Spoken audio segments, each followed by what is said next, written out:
Pai bendito e querido, nós te rendemos graças pela tua vida em nós, Pai. Nós queremos te render graças pelos frutos operando através das nossas vidas, Pai. Queremos te render graças pelo Espírito Santo, Pai, que está dentro de nós, Pai, nos conduzindo à glória. Pai, muito obrigado por essa manhã bendita do Senhor, Pai. Muito obrigado pelo privilégio de ter acordado hoje pela manhã, Senhor. Muito obrigado, Pai, pelo dom da vida, Pai. Muito obrigado pela tua igreja. Muito obrigado pela nossa família. Muito obrigado pelos nossos filhos, pelos nossos negócios, Pai. Que na verdade tudo é teu, Senhor. Nós consagramos tudo ao Senhor, Pai. E nessa manhã, Senhor, que o Senhor nos trouxe aqui com um propósito. Eu quero, Pai, me colocar diante do Senhor, Pai, para que o Senhor fale através da minha vida, Senhor. Ouvidos espirituais, Pai, para perceber, Senhor, para ouvir o Teu Espírito, Pai, falando através da minha vida. Fique à vontade, Espírito Santo, para mudar quando o Senhor quiser mudar, para mudar o roteiro da pregação, para mudar o roteiro do culto, Senhor. O culto é do Senhor. Nós não estamos aqui, Pai, engessados, Senhor. Nós sabemos, Senhor, que tudo é com honra, tudo é com decência.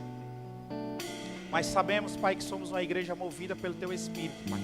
E que nós estamos, Pai, disponíveis para ser guiado e ministrado pelo Teu Espírito, Pai. Então, Senhor, nessa manhã, Pai, essa unção de ensino, Senhor, venha sobre a minha vida e traga, Pai, refrigério, ensinamento, direcionamento, Senhor, para a Tua igreja, Senhor, para mim e para a Tua igreja, Senhor. Porque esse é o propósito de nós estarmos aqui como igreja, Pai. Cultuando nesse lugar como igreja, Pai, para receber instruções e para compartilhar, Senhor, instruções dos céus para os Teus filhos, Pai. E assim sairmos, Pai, de uma forma diferente, Pai. Porque é por isso que nós estamos vindo, Pai, para um ambiente como esse, de uma igreja local, Senhor. Não para cumprir, Senhor, um roteiro, não, Senhor, não é nada natural, Pai. Nós viemos para cá, Senhor, com o coração rendido ao Senhor, Pai, para aprender e para dar, Senhor, aquilo que já está dentro de nós, Senhor. Muito obrigado pela vida de cada irmão meu aqui, Senhor. Em nome de Jesus. Amém. Você pode sentar. Obrigado, louvor. Queria que você abrisse sua Bíblia lá em João. Se tiver a versão NVI, eu acho que já está ali. Irmã Jordana, NVI, se tiver. João 3:16. Nós estamos falando esse mês, irmãos, sobre o tema Vivendo o Amor de Cristo na Plenitude de Deus. Amém? E acredito muito que não tem como a gente falar em amor se a gente não falar sobre Jesus. Acredito que não tem muito se a gente não aproveitar esse tema para falar sobre o amor na nossa família, sobre o nosso casamento, sobre os nossos filhos. Então, um momento bem propício para que a gente seja acrescentado aqui em Deus a respeito disso. Então, João, no capítulo 3, versículo 16, diz assim, vamos ler até o 21. Porque Deus tanto amou o mundo, que deu o seu Filho unigênito, para que todo o que nele crê não pereça, mas tenha a vida eterna. Pois Deus enviou o seu Filho ao mundo, não para condenar o mundo, mas para que este fosse salvo por meio dele. Quem nele crê não é condenado, mas quem não crê já está condenado, porque não crê no nome do Filho unigênito de Deus. Este é o julgamento. A luz veio ao mundo, mas os homens amaram as trevas e não a luz, porque as suas obras eram más. Quem pratica o mal odeia a luz e não se aproxima da luz, temendo que as suas obras sejam manifestas. Mas quem pratica a verdade vem para a luz, para que se veja claramente que as suas obras são realizadas por intermédio de Deus. Amém, queridos? Então não tem como, irmãos, a gente falar de amor se a gente não olhar para a cruz.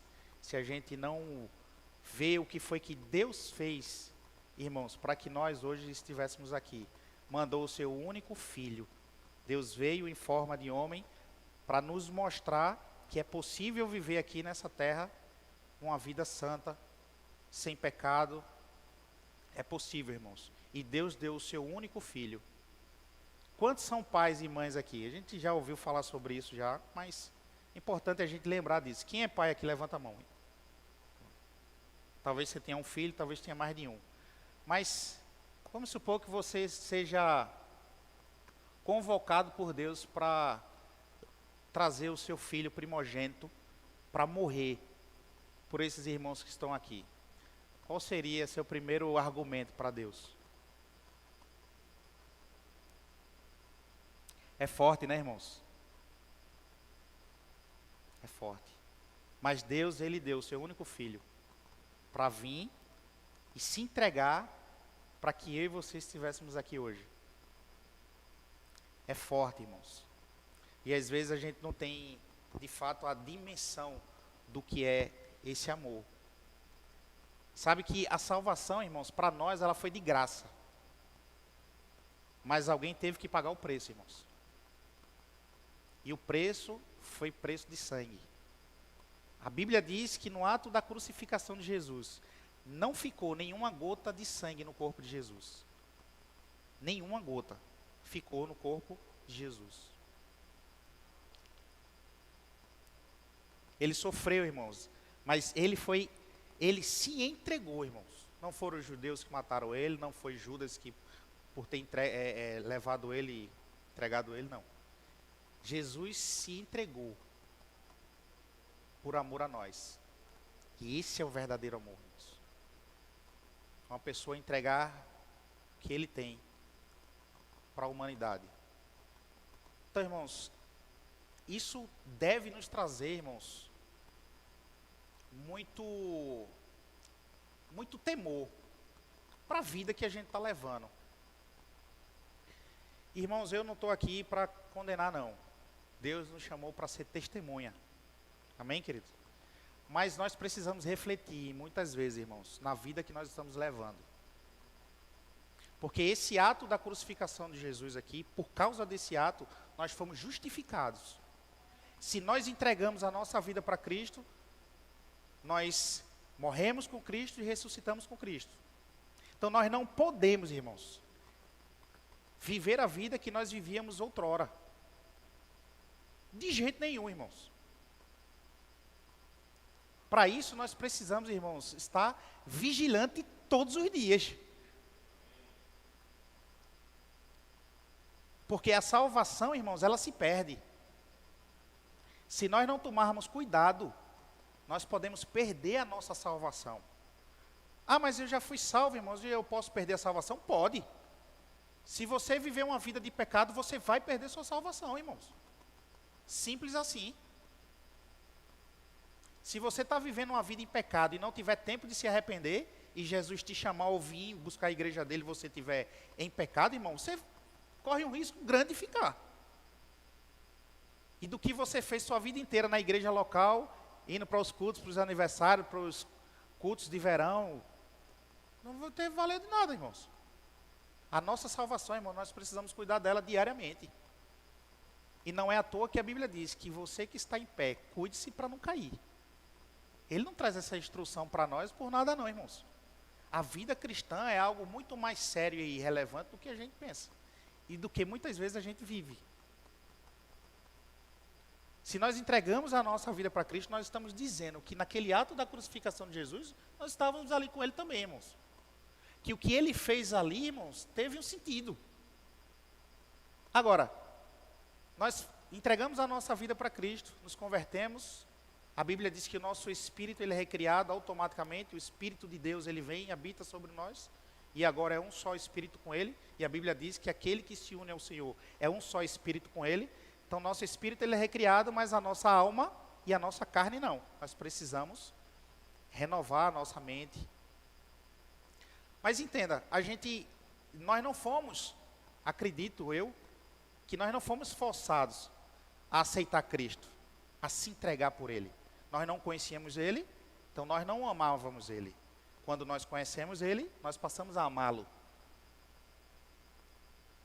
E aí, depois de um tempo de caminhada, você se afasta dos caminhos do Senhor, ou você, no meio da caminhada, você continua na igreja e fazendo coisas que outrora, quando nós não conhecíamos Ele, nós voltamos a fazer, irmãos. Sabe o que é que nós estamos dizendo para Ele? Que o sacrifício que Ele fez na cruz do Calvário não valeu de nada. Que foi em vão o sacrifício dele ter mandado seu único filho, foi em vão. Porque é como se nós estivéssemos de novo, irmãos, crucificando ele novamente. Você tem a dimensão do que é isso? Você viver uma vida em pecado e dizer assim, não, Senhor, volta para lá, para a cruz, que aquilo que o Senhor fez lá não valeu nada. Voltei para viver minha vida que era antes. Não, irmãos. A responsabilidade nossa, a partir do momento que nós entregamos para Cristo, é muito grande. Talvez você foi forçado ali no dia ali que você estava numa igreja local, e o ministro disse, quem quer aceitar Jesus, vem. Aí o irmão do teu lado olhou e disse, vai, irmão, vá, levanta e vá lá, vá. Não, irmão, não quero agora. Não, vá lá, irmão, vá. Bora, eu vou com o senhor. E levantou você. Talvez você veio ali, não queria, não sentiu. Mas depois, o processo da caminhada foi você que escolheu ficar. Então a responsabilidade ali é sua, irmãos, a partir daquele momento ali. De viver uma vida em santidade, viver uma vida digna de um filho de Deus. De um homem e uma mulher que carrega o maior poder que existe no mundo, chamado Espírito Santo de Deus. Que está dentro de nós agora. Quando nós nos convertemos, que entregamos a nossa vida para Cristo, a Bíblia diz que o espírito maligno que estava sobre a nossa vida sai e o Espírito Santo de Deus ele vem sobre a nossa vida. E agora nos tornamos um só com Ele. O mesmo Espírito que ressuscitou Lázaro, o mesmo Espírito que ressuscitou Jesus e que fez prodígios e maravilhas aqui na terra, agora Ele habita dentro de mim e de você. Para nossa mente, realmente isso é muito poderoso, irmãos. Para a gente, meu Deus, como é isso? Irmãos, o mesmo Espírito que fez prodígios e maravilhas, é o mesmo Espírito hoje que está dentro de mim e de você, e que continua a fazer prodígios e maravilhas. Quantas experiências você já teve com o Espírito Santo? Você entrar num ambiente e o Espírito Santo falar com você, mandar você orar por alguém, mandar você dar uma palavra para alguém, e aquela palavra mudar a vida de uma pessoa. Você orar por um enfermo e ela ficar curada. Quantas intercessões você fez no seu quarto, só você e Deus sabia o que era. E você viu o resultado. Você achou que é o que é? O Espírito Santo em você, meu irmão. É o Espírito Santo em você. E muitas vezes nós pegamos esse mesmo Espírito, esse mesmo poder, esse dunamis, e colocamos ele dentro de uma caixa. E vamos viver a nossa vida natural, secular, que eu não gosto muito dessa palavra, porque para crente não existe mundo secular. Às vezes a gente fala assim, só do entendimento e dizer que é algo natural. Aí a gente chama de secular. Mas para crente não existe secular. O meu trabalho secular. A minha vida secular. Não existe isso para cristão. Se você nasceu de novo, irmão, não tem negócio de vida secular. Você é um ser espiritual. Aonde você for, no seu trabalho, na empresa. Então não é o secular. É lá o natural. Não é o secular. Porque o secular... Você, por estar lá, você não deixou de ser um ser espiritual. Se você está numa empresa e o telefone toca e seu chefe está do seu lado e o telefone toca para ele e você atende e ele diz, se for para mim, diga que eu não estou. E você disser, ele não está não. Irmão, isso é mentira. Você não deixou de ser espiritual naquele momento ali. Você é um ser espiritual. E eu vou dizer com muita certeza, o seu chefe, ele pode até ficar chateado com você naquele momento. Depois ele lhe chamar e dizer, rapaz, eu não disse a você para você dizer. Mas quando você disser, mas eu não minto, e você esqueceu disso. Você vai ter muito mais credibilidade para ele daquele momento para frente do que se você mentisse. Então você é um ser espiritual onde você for, meu filho. Então, eu vou para o secular agora. Aí você vai mentir porque você está no seu secular. Ou seja, você é um ser espiritual. E você vai deixar de ser um ser espiritual, você vai deixar a capa da espiritualidade na sua casa, e você vai vestir a capa da naturalidade, você vai para a sua empresa, você vai mentir, você vai roubar, você vai se prostituir, você vai olhar para a mulher. Você pode, então. Você não deixou de ser um ser espiritual, meu amigo, minha amiga. Você é esse mesmo ser espiritual, aonde você for. Agora, a Bíblia nos ensina, irmãos, que nós somos um ser trino. E nós sabemos disso. Mas é bom, irmãos, nós ouvirmos as mesmas coisas. Não fique chateado porque você está ouvindo as mesmas coisas, não. Porque o apóstolo Paulo diz que é segurança para nós ouvirmos as mesmas coisas. E outra coisa que nós não podemos esquecer é que na nossa igreja, graças a Deus, sempre tem visitantes. Então, se você sabe, talvez o visitante que está chegando, ou o novo convertido, ou alguém que está vindo para essa igreja, nunca escutou isso que você escutou e que você sabe bem. E que você pratica muito bem. Amém? Mas nós somos um ser trino. Nós somos um espírito que temos uma alma. Cadê a galera do rema aí? Somos um espírito que habitamos no corpo. Nós somos um ser trino. O nosso espírito, quando nós nos convertemos, ele vem sobre o nosso espírito e nós nos tornamos um com ele. Só que a nossa alma, que é o nosso intelecto, é o nosso campo de batalha. Deixa eu me organizar aqui. O nosso campo de batalha, nós temos a responsabilidade, e é única nossa, de renovar a nossa mente. Nós nascemos de novo. O Espírito de Deus vem e habita sobre o nosso espírito. Nós somos um ser com Ele agora. Aquele que se une ao Senhor é um só espírito com Ele. Então, nosso espírito, nosso verdadeiro eu, ele é automaticamente recriado. Mas a nossa alma, a partir daquele momento para frente, ela vai vir do jeito que ela estava quando nós não éramos convertidos. Então, se você tinha algum vício e se converteu hoje, daqui a pouco vai vir a vontade do vício, da pornografia, de roubar, de usar droga, de olhar para a mulher, de olhar para o homem, casado. Enfim, vai vir do mesmo jeito. Só que aí é onde entra a responsabilidade do cristão, nascido de novo. É renovar a nossa mente com a palavra de Deus. Se nós não renovarmos a nossa mente com a palavra, é questão de tempo para nós cairmos. E eu sei, irmãos, assim como eu, você também, tem aquele momento na nossa caminhada que a gente esfria um pouco na fé, para de ler mais a palavra, fica meio preguiçoso ali, dá muita prioridade a outras coisas e acaba aqui esquecendo de ler a palavra, de estar se consagrando, de estar buscando comunhão com o Senhor. Isso acontece, não sei se com você acontece, ou se já aconteceu. Mas perceba como você ficou fraco naquela temporada. Quando você passou dias sem ler a palavra, quando você passou dias sem orar, quando você passou dias sem comunhão com o Senhor. Veja como você ficou frágil. É assim ou não? Só aconteceu comigo com a igreja do Japão. É assim, irmão, se você deixar de ler a palavra, se você deixar de comunhão com o Senhor. Porque, irmãos, o próprio sistema do mundo, ele faz isso. Não é assim, José Nildo? O próprio sistema do mundo, ele faz isso. Você é tão atarefado nas coisas do mundo, no sistema do mundo, que às vezes você vai dormir e diz, rapaz, hoje eu não li a palavra. Hoje eu não orei. Hoje eu não falei línguas. Aí no outro dia, a mesma coisa. O sistema do mundo faz isso com a gente, irmãos. Você acorda cedo, aí vai trabalhar, aí você que tem filho, você é dona de casa, você tem que cuidar dos filhos, cuidar da casa, cuidar do marido, ir trabalhar, aí volta, vai para a faculdade, termina a casa, não sei o quê, vai dormir e não terminou de fazer aquilo que começou no dia. Não terminou. Que eu não sei, homem, se você sabe, mulher trabalha muito mais do que a gente.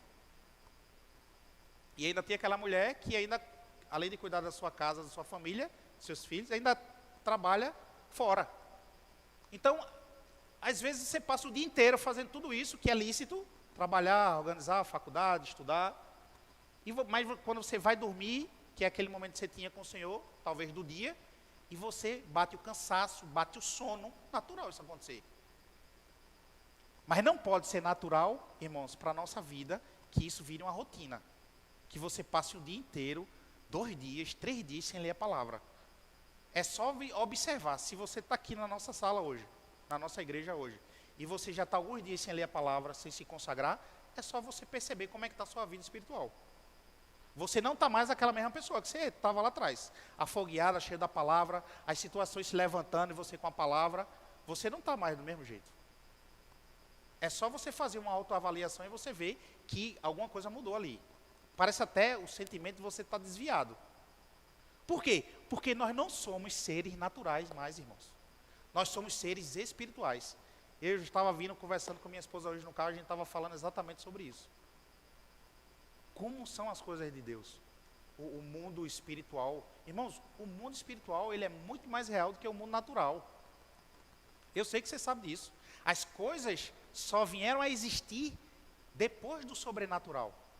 A Bíblia diz que o Espírito de Deus, ele pairava sobre a face do abismo e tudo era sem forma e vazia. Até Deus falar. Deus disse,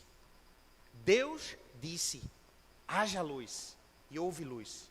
E Deus começou a construir as coisas. E as coisas só foram construídas através do espiritual. Então, o espiritual é mais real do que o natural. O espiritual, ele é mais real do que o ar que nós respiramos. Então, irmãos, nós somos seres espirituais. Então, o sistema do mundo, nós precisamos ter muito cuidado com isso. Já há algum tempo que Deus está me trazendo para essa linha, porque, irmãos, se eu não tiver cuidado, se nós não tivermos cuidado, nós entramos no natural muito fácil. Por causa do sistema do mundo. E quem tem filho pequeno, meu Deus do céu, consome a nossa energia o dia inteiro. Né? Quando você trabalha fora também. Então, irmão, se a gente não tiver cuidado, a gente entra no natural. E Deus não nos chamou, irmãos, para viver uma vida natural. Vou falar de novo. Deus não nos chamou para viver uma vida natural. Toque no seu irmão e diga a ele que você é um ser espiritual. Pronto. Isso aí. Aleluia. Nós somos, irmãos, seres espirituais. E a responsabilidade de renovar a nossa mente é nossa. Não é o seu pastor que vai fazer isso, não é o seu cônjuge, não é o seu filho. É você que vai renovar sua mente. Se você não renovar sua mente, é questão de tempo, irmão, para você cair. Aleluia. A alma, ela vai vir do jeito que estava no mundo. Os mesmos sentimentozinhos, os mesmos vícios. Se você fumava, a mesma vontade de fumar vai estar lá. Se você bebia, a mesma vontade de beber vai estar lá. O que foi recriado foi o nosso espírito e não a nossa alma. A alma, que é o nosso campo de batalha, é que nós precisamos renovar diariamente. A Bíblia diz que é diariamente, irmãos. Não é uma vez por semana no culto de domingo, não. Diariamente nós precisamos renovar a nossa mente, a nossa alma. Como? Com a palavra de Deus. Se expondo a ela, lendo, se consagrando, orando a todo tempo, irmãos. Não é que você vai viver, você está trabalhando lá e choro e quebrei. Não, irmãos. A vida do cristão é uma vida de equilíbrio. O que não pode é não ter. O que não pode é você não orar. O que não pode é você não ler a palavra. O que não pode não é você não se consagrar. Isso não pode. Porque se você deixar, é questão de tempo você cair, irmãos. Você esfriar na fé. E achar que essa vida de ir para a igreja não vale a pena. Acaba que você transferindo o problema para a sua igreja, para o seu pastor, para Deus. Ah, nada funciona. Ah, não está acontecendo nada. Ah, no mundo era melhor. Realmente, irmãos. Realmente. O pecado não é ruim não, né? O pecado não é ruim não. Só que a Bíblia diz que o final do pecado é a morte. Nós temos essa responsabilidade, irmãos, de renovar a nossa mente todos os dias com a palavra de Deus. Aleluia. Abra lá em Efésios, no capítulo 6, no versículo 10.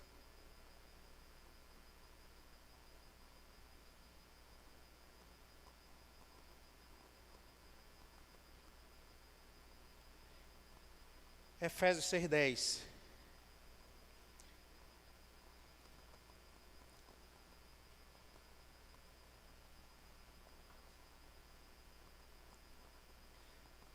Vamos ler até o 17, tá? Diz assim: finalmente fortaleçam-se no Senhor e no seu forte poder. Vistam toda a armadura de Deus para poderem ficar firmes contra as ciladas do diabo. Pois a nossa luta não é contra seres humanos, não contra os poderes e autoridades, contra os dominadores desse mundo de trevas, contra as forças espirituais do mal nas regiões celestiais. Por isso, vistam toda a armadura de Deus, para que possam resistir no dia mau e permanecer inabaláveis depois de terem feito tudo. Assim, mantenham-se firmes, cingindo-se com o cinto da verdade, vestindo a couraça da justiça e tendo os pés calçados com a prontidão do evangelho da paz. Além disso, usem um escudo da fé, com o qual vocês poderão apagar todas as setas inflamadas do maligno. Aí ele diz: usem o capacete da salvação e a espada do Espírito, que é a palavra de Deus. Olha para aí, irmãos. Usem o capacete da salvação. Quando ele fala sobre a salvação, ele fala sobre o capacete. E aí, trazendo uma analogia, o motoqueiro, por que ele precisa usar o capacete? Porque, primeiro, se ele sofrer um acidente, é bem provável que ele sobreviva se ele tiver com capacete. Segundo, por conta das legislações e tal. Mas o primeiro é isso. O capacete é para que, se ele se envolver em algum acidente, ele proteja a cabeça dele, não venha a morrer. A mesma coisa, irmãos, é o cristão. Nós precisamos, irmãos, renovar a nossa mente, para quando chegar o dia mau, nós sabermos o que fazer. Aleluia. Irmãos, faz um esforçozinho para não dormir. Vou fazer um esforçozinho aqui para você não dormir. Mas se você dormir, eu vou até você, que todo mundo vai saber que é você que está dormindo. Você não vai dormir mais. Aleluia. Eu sei, irmãos, domingo de manhãzinha, um friozinho gostoso. Tá sentindo frio na igreja, irmãos? É melhor sentir um friozinho do que calor, né? Deus é bom demais, não é não? Nos trouxe aí, ó, 2 ar-condicionados para a gente não sentir frio. Então, irmãos, mas faz um esforcinho aí para não dormir.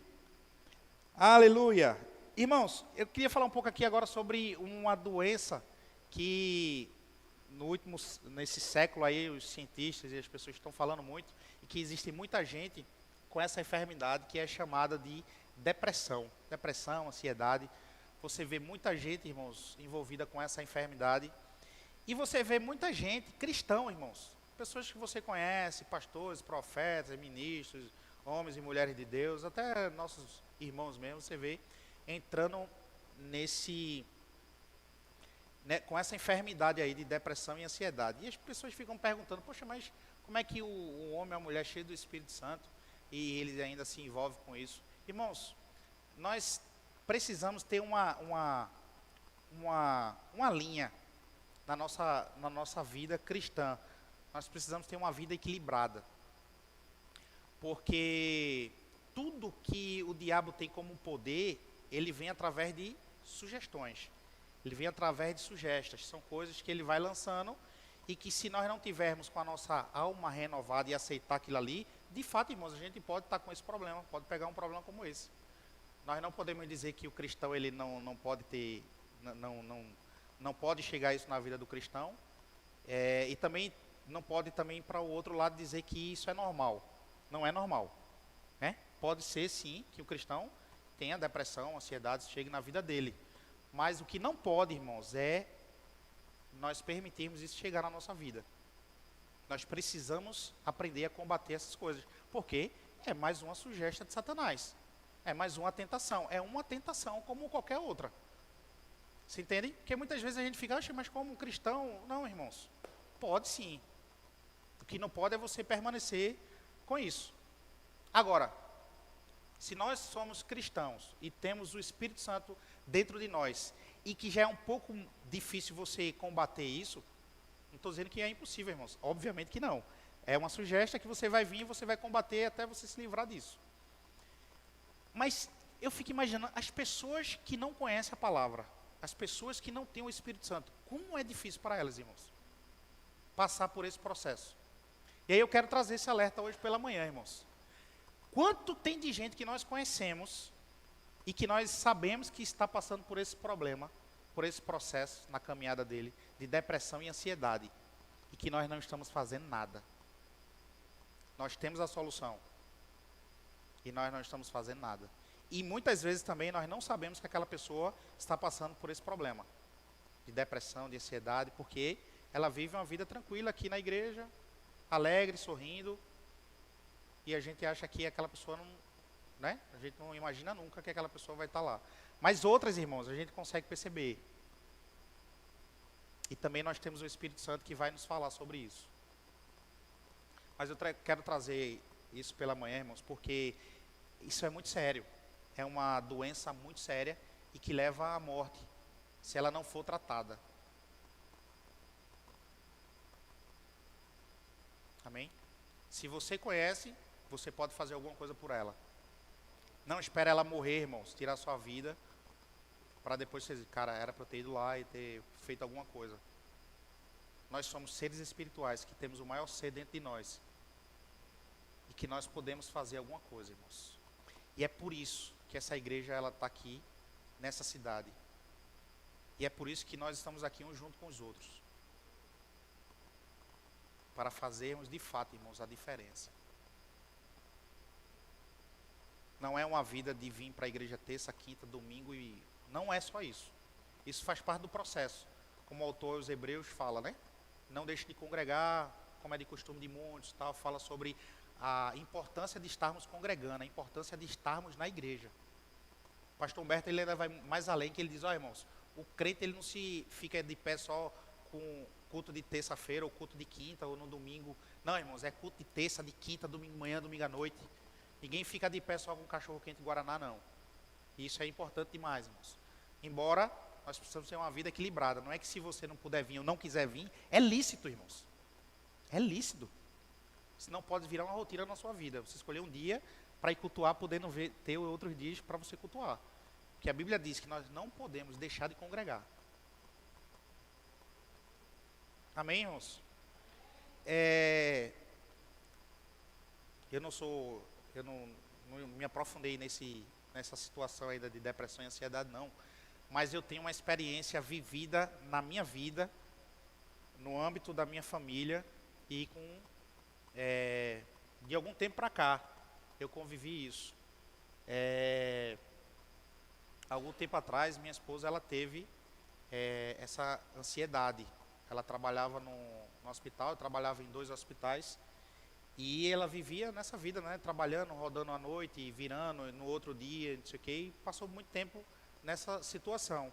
Ao ponto de chegar em casa e não conseguir mais dormir, porque passava a noite já fora, então o relógio já estava acostumado àquilo ali a não dormir, então passava alguns dias sem dormir. E isso afetou a saúde dela. E eu convivi com ela, ela não adoeceu só, eu adoeci junto com ela, né? Porque eu tive que estar junto com ela, segurando a barra junto com ela. E quando foi detectado, ela mesmo disse, olha, ela tomava alguns medicamentos para poder dormir. E chegou um momento que a gente começou a combater isso. Começamos a combater diariamente, em oração, em palavra, leitura, vendo o que é que a Bíblia fala sobre isso. E a gente todos os dias, a gente orava, a gente sentava, lia a palavra. A gente já sabia o que a Bíblia falava sobre isso, fala sobre isso, e a gente combatia ali, eu junto com ela. As meninas também estavam lá, a gente sempre chamava elas, mas geralmente era eu e ela, assim, principalmente à noite, quando eu chegava, a gente estava sempre lendo a palavra e orando e declarando a palavra, incessantemente, declarando a palavra, declarando, orando, declarando.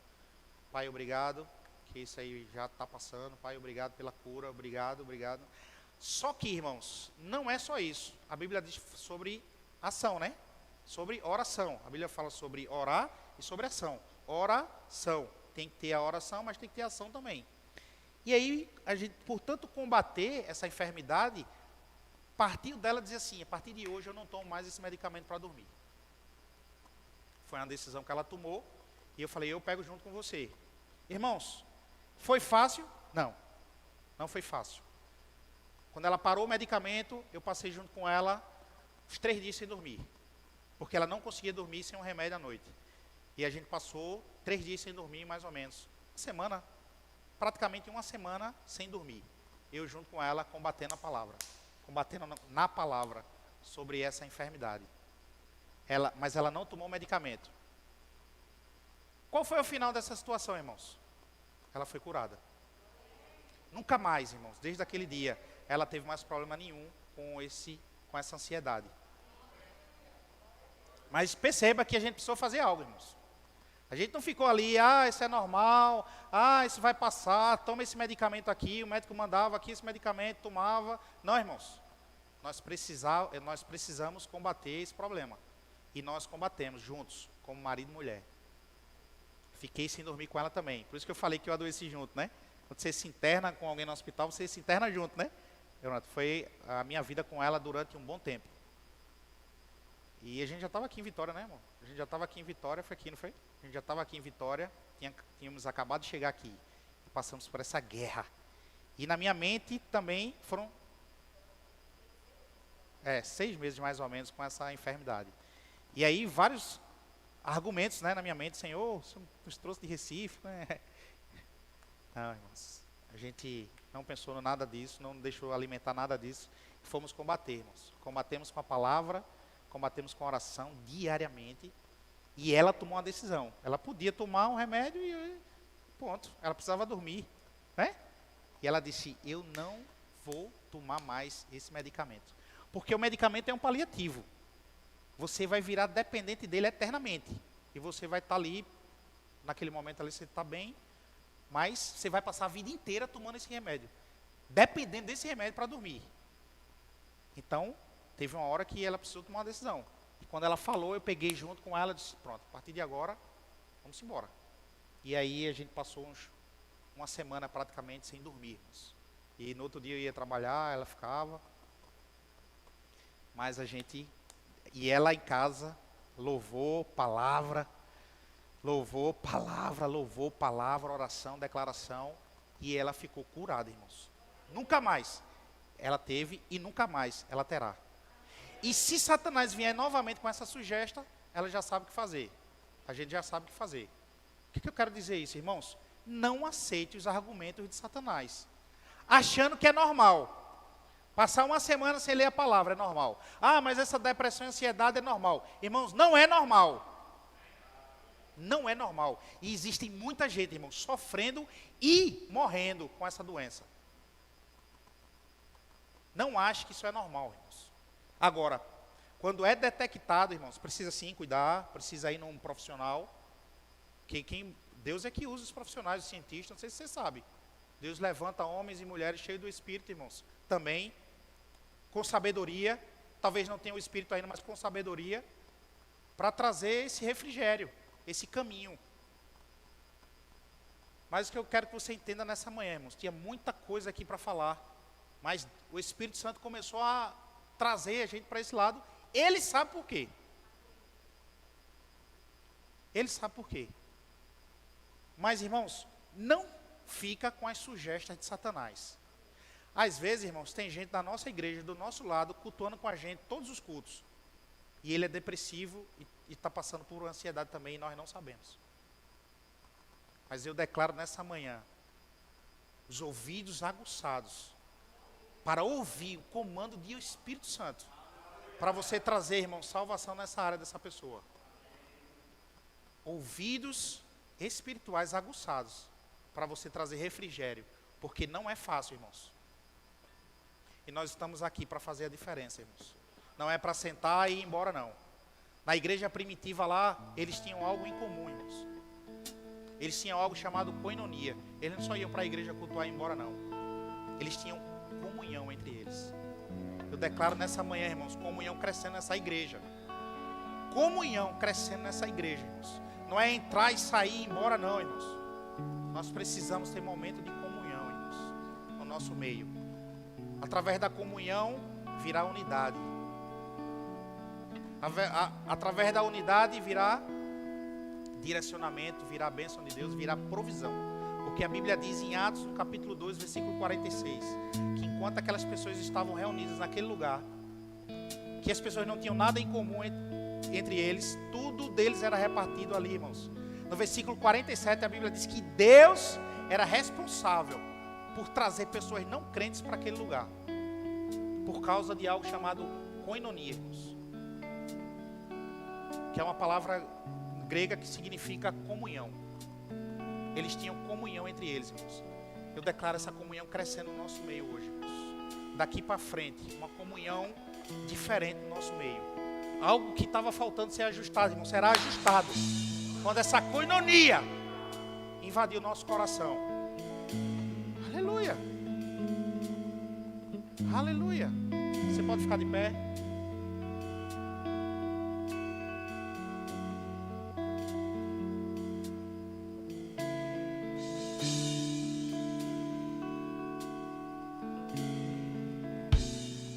Aleluia. Aleluia. Espírito Santo de Deus. Muito obrigado, Pai, por essa manhã bendita do Senhor. Creio que aquilo que o Senhor programou para essa manhã foi feito, Pai. Foi falado, Senhor. Como nós oramos, Pai, que o Teu Espírito fique livre no nosso meio, não só hoje, mas assim como tem sido em todos os cultos, Pai. Que o Senhor fique livre para o Senhor mover o Seu Espírito, para o Senhor mover a pregação, para o Senhor mudar, fazer o que o Senhor quiser, Pai. Porque essa igreja é do Senhor, Pai. Nós estamos aqui para cultuar ao Senhor, para ser a Tua voz, Senhor, sobre essa igreja, sobre esse lugar, sobre essa cidade, Pai. Como um luzeiro, Pai. Obrigado pelo amor, Senhor, crescendo no nosso meio. E essa responsabilidade cabe a nós, Senhor. Porque o amor já foi colocado dentro de nós. A alegria já foi colocada dentro de nós, Pai. Nós não estamos aqui te pedindo, Pai, para que o Senhor coloque amor dentro do nosso coração, Senhor. Porque o Senhor já colocou, Pai. O pacote foi completo. O sozo foi colocado dentro de nós, Pai. A alegria está dentro de nós. Amor está dentro de nós.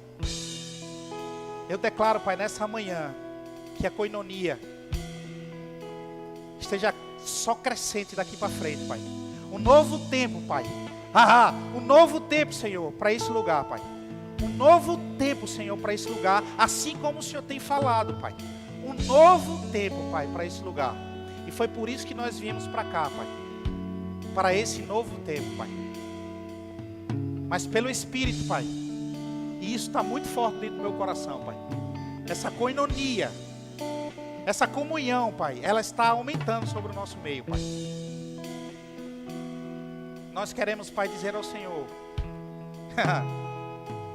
nós estamos disponíveis, Pai, dispostos para mudar o que precisa ser mudado, Pai. Humildade, Pai, nós temos, Pai, para ver aonde nós estamos errando e consertarmos, Pai, como igreja, como corpo de Cristo, corpo bem ajustado. Essa humildade, Pai, esteja no nosso coração diariamente, Senhor, para saber e entender aonde nós estamos errando, Pai. Seja com o irmão, seja na nossa vida espiritual. Eu declaro, Pai, em nome de Jesus, olhos para ver e ouvidos para ouvir o que o Teu Espírito tem para esses dias, para essa igreja, Verbo da Vida e Vitória, Pai. Nós estamos entrando, Pai, no novo ciclo. Ciclo, Pai, novo, de 13 anos que o Senhor colocou essa igreja nesse lugar e tem acrescentado pessoas, Pai, nesses 13 anos para esse lugar, Pai. Mas eu declaro pessoas se firmando, Pai, no Senhor e se firmando na igreja local, Pai. Não para vir, Senhor, como um parque de diversão, que ele vem, brinca, aproveita e vai embora. Mas que ele tenha, Pai, compromisso dentro do coração deles, Pai, com o Senhor e com o Evangelho, Pai. É o que eu declaro nessa manhã, Senhor. Compromisso sobre o nosso meio, Pai, sobre essa igreja, Pai. Porque aquilo que o Senhor está fazendo, irá fazer, Senhor. O Senhor quer contar com cada uma das pessoas que estão aqui, com cada um membro dessa igreja, com aqueles que estão por vir ainda, Pai. Muito obrigado, Deus, por sabedoria, por comunhão, por discernimento, Pai, chegando na nossa vida e na nossa igreja, nos levando para um nível maior, Pai.